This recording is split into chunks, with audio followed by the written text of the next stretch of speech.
What looks like constructive criticism in your comments is actually a tactical strike in your upwards mobility. These psychological skirmishes are actually engineered by legacy gatekeepers and to sabotage and create doubt in minority competitive momentum. You must learn to decode these hidden innuendos to insulate your professional ecosystem from sabotage, and I'm going to talk about them now. I'll go into this as 5 different topics.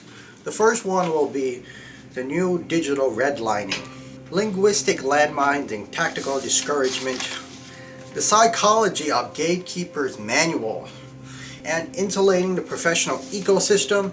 Then finally we'll go into mastering strategic autonomy. So for the first one, the new digital redlining. As you know, redlining can be used in housing where sellers and real estate agents don't particularly sell to a certain group of people by their ethnic identity or even skin color. So this modern digital redlining has to do with commenting and things like that of the social media age. Modern commenting for the professional gatekeeping reasons on the social media sector is to tell the platform that the user commenting is no good and the video creator is no good as well. And this is this redlining that the platform and algorithm would automatically understand even if you have created such a great video based off your identity, which is ultimately the underlying keyword, redlining. It is a form of socioeconomic suppression, and it is ultimately very talked about today because when you're out to dinner, you might have some sort of overlapping conversation when you're having a bite at your lobster, saying that your shirt wasn't so fitting for the color of your skin or your physique of your appearance. It's basically like stealing women from a minority nation because white women have rejected a white male and he has no other option but to go to a minority woman. Professionals can say they have concerns to troll you because you've come across as someone as high value, like a person escaping an arranged marriage system, working hard enough to get into FANG, that is Facebook, Amazon, Netflix, you name it, the FANG company. And then having a psychotherapist institutionalize you because you're paying them to help you, but she is going to say that she has concerns and say that she needs to institutionalize you because, well, the current treatment and medication isn't working and it's helping you get into FANG and you're going to be more wealthy than her and lose a client that she is being paid to help you for. That is also called mental health, which I discussed in a different video previously, and you can watch them at any time. Both of these, digital redlining and having concerns or being a concern troll for European descendants, because you'll end up in a FANG company or have more opportunities than they do. Or they can say anyone has died for their sins, just as Jesus was a random person that Paul, the Roman noble, has said he is having blood in his wine and things like that, or he had blood in his wine because God gave him that. That whole story is convoluted, which is why it's good to ascertain to having to do with absolutely nothing and become a parasite because you're studying harder than them anyway. Next, I'll go into linguistic landmines and tactical discouragement. Staying humble is one of the biggest traps out there. Things like you won't be accepted in USA if you do that, that as in experimenting with metrics for sales, that as in pursuing a white American to purchase your product. All of those things, those relatable clauses, have to do with you not being accepted in America, so you have to stay humble. But those buying and studying and looking into metrics is part of becoming a millionaire, and it's rudimentary to achieving that goal. The second sort of thing is having this relatability is also a trap. Saying that, oh, you're not relatable because you bought this luxurious item and we all have regular items, is just a trap for them to say, hey, you are so relatable and what's your big idea? Ha ha ha, let's have a drink.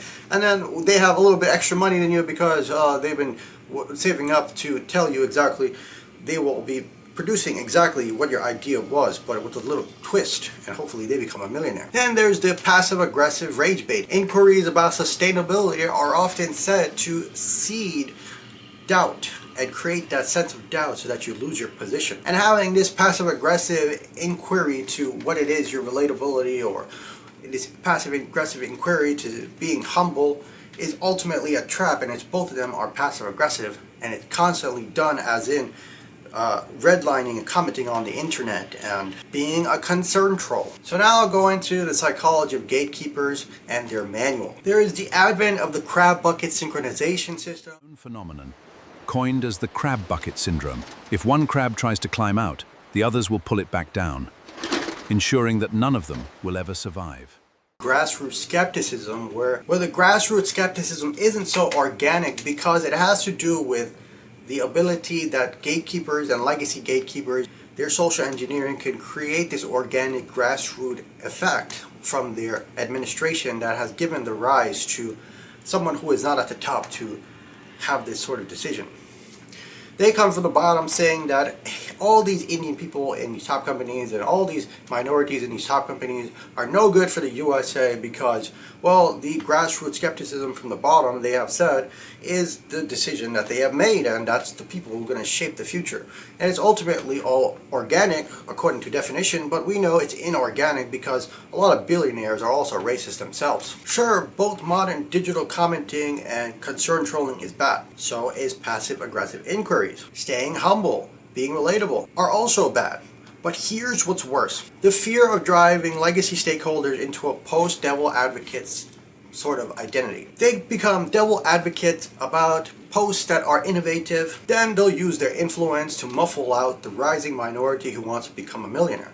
Just like how in Grand Theft Auto 5 they had Fabian saying he's shagging the guy's wife, he is now also going to be this person who's identifying someone as a yoga teacher to not be Indian as Fabian, as someone who is saying this minority post is no good because he's a legacy institutional gatekeeper and he thinks that him shagging a woman or him knowing some little Indian girl in his friends list is going to ultimately decide the future of America. And this is why grassroots skepticism is defined as organic, but it's also engineered by someone who has a higher position, like being married, because white people don't have an arranged marriage system.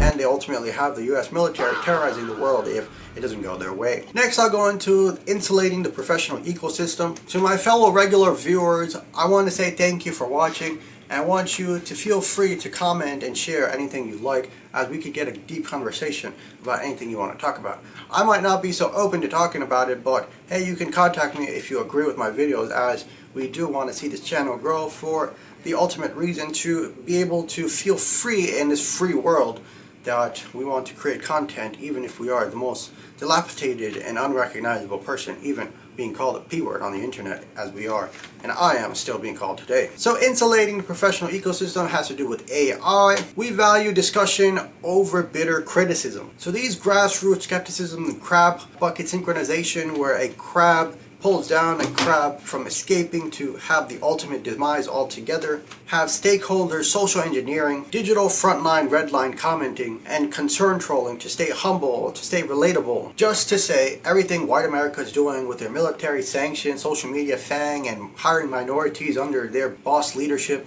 is good. When in reality, if you try to make money as a minority like I did from a first-time experience, I know you still have to find some way to be somewhat Americanized and westernized and be called a Pajit, even if you aren't so dirty. Especially if you shower every day, you're still going to be called a Pajit because they're the ones who remarked you're the one who have to be clean.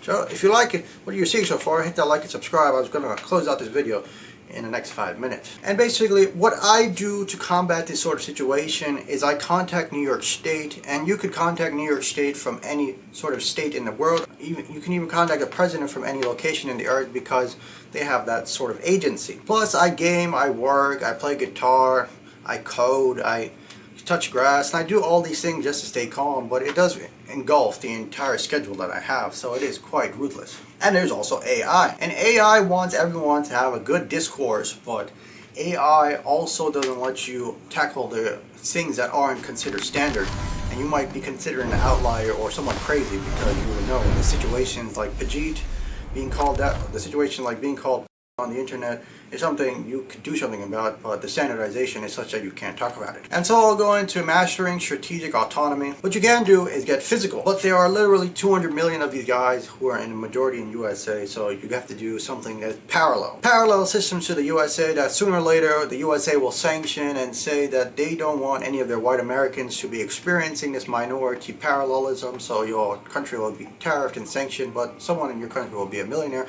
at the expense of your common residency here in the USA, that you're getting information that the USA has its US military all around the world saying sanction tariffs and human rights. That's an experience, but it's still a win because they're ultimately sanctioning you because you're going to influence white America's interests, and his boner needs to be in a place where he feels comfortable. What you should do to combat all this gatekeeping and crab bucket synchronization and relatability and staying humble is you should have a routine that you can similarly be to a intercontinental ballistic missile, where your energy and aura is able to destroy the competition on a routine basis like I do.